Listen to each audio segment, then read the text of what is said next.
family. This is Take 5 with Nanette, where we spend a few moments of time looking at a negative information that has the potential to help all of us change our perspective and learn to think for a change.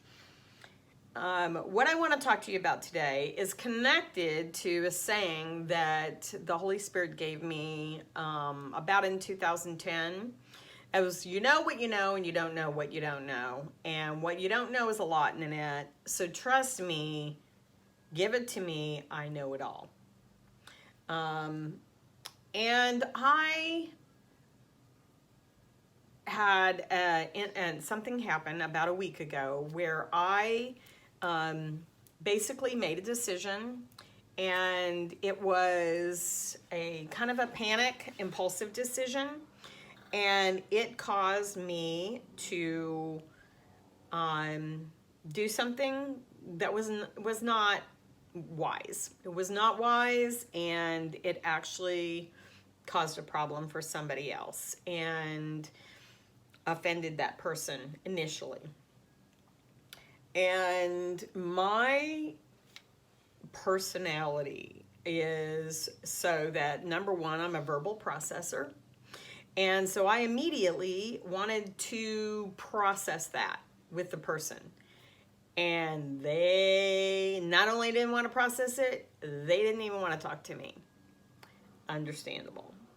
But then what began to happen is my mind began to run away with me, and it was harder for me to control my thinking and my mind. And I had to continually keep laying it before the Lord and trusting the Lord that what Satan meant for evil, that the Lord was going to turn to something good.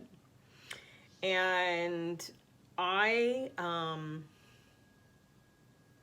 it was just interesting because very often what the enemy's trying to do is he's trying to make things that are not as big a deal, and I'm not trying to make light of the mistake that I made, but that literally we should be able to move past. And he's trying to make them such a big deal that we feel like they're impossible to get past. It's a mountain that's too big to climb. And so we either freeze and don't do anything about it, or we run from it. And then the things that should be important, he tries to make light of. So one of the things I have been very, very aware this week of is my own thinking and the times when the enemy was trying to make it a bigger deal, when I needed to be focusing on other things, and it was consuming me. And that's what I mean by a bigger deal. We're not meant to let those things consume us. That's why he says, cast all your care on me because I care about you. And basically, your burden is heavy, but my burden is light. So give it to me and let me carry that for you. And let me work with it. If we won't give it to him, he has nothing to work with. Why? Because he's not going to force us. He's not going to take something from us.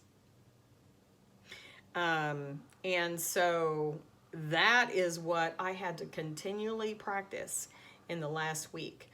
And I'm going to be honest, I thought that a week in, I'd be able to have that resolved.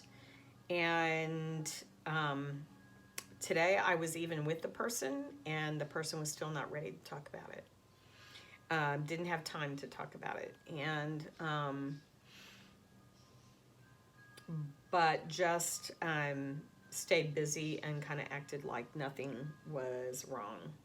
And we got to give people grace. Everybody deals with things differently. I am sorry. The Lord knows I'm sorry. I did jump ahead of the Lord, and I handled the situation in a way that I haven't handled situations that way in a while, but I was feeling a little bit panicked, and I gave in to that fear and panic. And it is amazing what fear and panic will cause us to do. So today, give people grace. Give yourself grace. What do you have on your plate that you need to hand to the Lord that He knows way more about than you do?